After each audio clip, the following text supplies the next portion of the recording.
You need to go, how you add me in that post? Add Pooh Shiesty too now. Y'all stay adding the Brazy. Go add Pooh. Let Pooh know it's up too. Let Pooh know it like that. Cause y'all must think I'm or something. You ain't even no gangster, boy.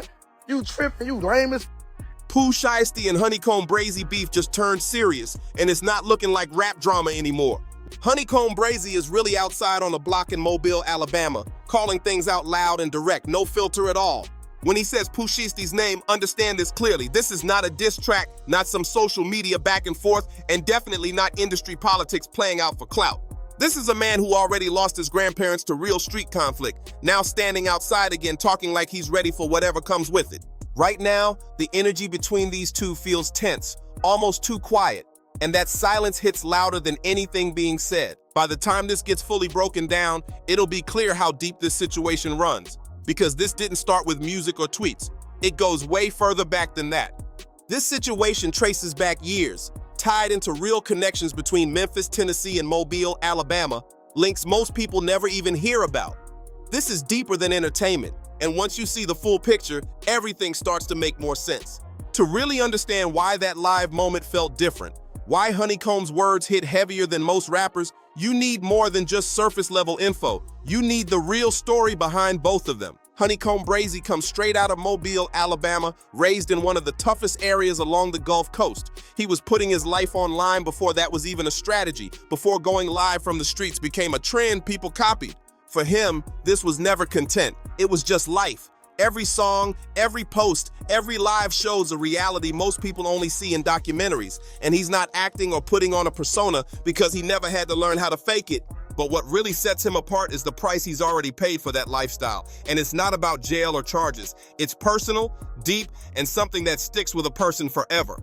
Back in February 2021, his grandparents, Tony and Layla Lewis, were killed in their home in Mobile, Alabama. And that moment changed everything for him in a way you can't undo. And the way everything went down shocked the whole rap world, no question about it. Gunmen, reportedly tied to an accused drug figure named Darren Southall, showed up at that house with one goal: to send a message aimed straight at HoneyComb through his family.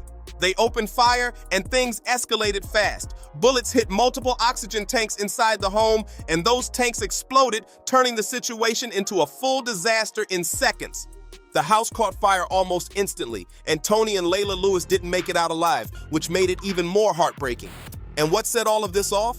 A Facebook post, just one post from someone connected to HoneyComb that ended up angering the wrong person at the wrong time. Two elderly people who had nothing to do with any street issues lost their lives over something they weren't even part of, and that reality is heavy. That is the foundation HoneyComb is standing on right now, and it explains why his words hit so differently. So when you hear him on that live saying he's ready to stand on what he's claiming, understand this clearly. It's not performance or tough talk for attention. That's someone who has already experienced a deep personal loss tied to the lifestyle around him, someone who has faced the worst outcome up close and still refuses to back down. Keep that perspective in mind because it changes how every single thing he says sounds moving forward. Now shifting over to Pooh Shiesty, coming out of South Memphis, a city known for producing serious talent. He rose fast, becoming one of the standout artists of his generation, especially after linking up with Gucci Mane's 1017 label. Tracks like Back in Blood and others pushed him from the streets straight into mainstream success at a speed that's rare, even for Memphis artists. He had both street credibility and major appeal at the same time, which is not easy to balance. Then came legal trouble, leading to Time Away, which paused everything at its peak. After that, he returned, dropping new music, reconnecting with fans, and working to rebuild what was interrupted. From the outside, it looks like someone focused on moving forward and staying locked in on his career. But then HoneyComb Brazy starts calling his name publicly from Mobile, Alabama, and suddenly everything shifts again. And here's what most people talking about this situation are missing. This situation didn't begin with music or online exchanges at all. This didn't begin with some slick lyric or a shady Instagram comment, not even close. This goes way deeper than music, tied into connections most people never even see. What really started all of this sits in the background, those unseen links connecting Memphis street circles to parts of Alabama for years now. Long before fame, before deals, before the spotlight ever hit either of them. A lot of people look at Memphis and Mobile like they're two totally separate worlds. Different states, different vibes, but that's not how things really move in the South. These places are connected through long-standing ties, shared history, people relocating, and circles overlapping whether they planned it or not. HoneyComb Brazy was already dealing with ongoing issues involving individuals connected to Memphis-adjacent circles. And these weren't just rap disagreements, they carried real-world consequences that stretch across state lines. In that environment, the rules are simple and strict. If people in your circle are involved in conflict, you don't just get to step back and say it's not your issue. Once you're connected, that situation can follow you whether you ask for it or not. So HoneyComb is already navigating a space where Memphis isn't neutral ground for him. Then you bring Pooh Shiesty into the picture, and more importantly, someone closely tied to him, Big 30, and things get even more layered. Big 30 isn't just another collaborator or label partner. He and Pooh have openly called each other brothers long before any record deals came into play, and that kind of bond carries weight. Where one is involved, the other isn't far behind. That's just how that connection is viewed. Now here's where it gets even more interesting, because this detail shifts the whole situation. Back in October 2020, Big 30 was arrested in Birmingham, Alabama, while traveling from Memphis, with reports mentioning cash, a firearm, and other items in the vehicle. Birmingham isn't Mobile, but it's still Alabama. And in the bigger picture of how these networks operate, that location matters more than people think. It shows movement, presence, and ties within the same state. And when you look at it through that lens, it suggests that Pooh Shiesty's closest associate has had activity in Alabama, which adds another layer to everything going on. In the world both sides come from, that kind of connection can carry meaning, whether it was intentional or not. Put all of that together, and the picture starts looking real clear. HoneyComb already had tension tied to Memphis-linked circles. Big 30 had documented movement in Alabama, and Pooh Shiesty and Big 30 are known to move like one unit, on top of overlapping networks between Mobile and Memphis that go back years. At that point, it wasn't a question of if these two would cross paths. It was only when and what would finally spark everything off. And when that moment came, it pushed things from quiet tension into something loud and public real fast. Now here's where the story takes a turn that almost sounds unreal. The moment that brought all that pressure to the surface reportedly started over something nobody expected: a video game. According to what's been said, people tied to Pooh's side allegedly ran into HoneyComb Brazy online while gaming, beat him, and then took it further by clowning him publicly about it. And yeah, it sounds small on the surface. A video game doesn't seem like enough to trigger something serious. But in the world these guys come from, public disrespect, no matter where it happens, can carry weight. It's not really about the game itself. It's about what it represents. It's like someone testing you, seeing how you react, pushing buttons to check if you're going to respond or stay quiet. That kind of move can be taken as a message, loud and clear. And HoneyComb Brazy is not known for ignoring moments like that. So instead of letting it slide, he went live right then, standing outside on the block, and from the first second you can hear it, this wasn't for show. This wasn't staged energy or internet acting. This was someone speaking with full intent behind every word. He said, and this comes straight from the live, "Y'all supposed to be going up right now. Y'all must think I'm some kind of joke. You got everything in the world and you're out here calling out my people on a video game. But when it's real life, y'all don't pop it back. That's the type of people y'all are." That moment right there was the line being drawn, clear as day. HoneyComb wasn't just talking, he was making a public statement and daring the other side to respond. But then the live took a turn that hit even harder. He stopped focusing on Pooh Shiesty's side and started calling out his own city, Mobile, Alabama, and the people around him. That's when the energy shifted completely, and you could feel the weight behind every word he said. He went, "Every time I say something, y'all go up on Brazy. Y'all only want to go with me, but y'all won't go at Pooh. Y'all letting out of town. Come play with Alabama like that, and y'all don't pop it back. Y'all some hoes." That's not just frustration. That's someone feeling let down by his own people in real time. And when someone in that position starts feeling like they're standing alone, things can escalate fast. Because now it's not only about issues with Pooh Shiesty anymore. Now it's about loyalty, about whether his city is really behind him, and whether everything he's been through, even losing family, means anything to the people around him. The pressure isn't coming from one direction anymore. It's coming from everywhere at once, and that kind of situation can push things to a whole different level. Then toward the end of that live, he said something that made everything even more intense. He said, "I'm ready to die by that. You catch me, kill me, boy. Yeah, I'm on that, for real." That's not something you just brush off. This is someone who has already experienced a serious personal loss tied to conflict, someone who understands how real things can get once they move beyond words online. And yet, he's still out there, on the block, speaking like he's fully prepared for whatever comes next. That's not performance. That's a mindset shaped by everything he's already been through. Now, this is where people really started paying closer attention and connecting pieces. And this part matters, so stay with it, because it goes beyond just a live video moment.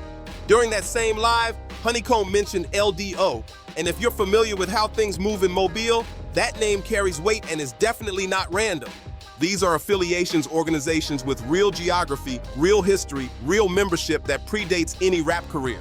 The fact that HoneyComb is invoking LDO in the same breath as calling out Pooh Shiesty camp tells you something critical. This beef has already spread beyond two individuals. It is touching organizations, it is touching hoods, it is touching allegiances that have nothing to do with music and everything to do with who controls what in Mobile, Alabama. Second, HoneyComb invoked Pop Smoke on that live. He said, "Long live Pop Smoke, we pop smoke for real." On the surface, that reads like a tribute, but listen to the context he said it in. He said it directly after talking about pulling up and being about it.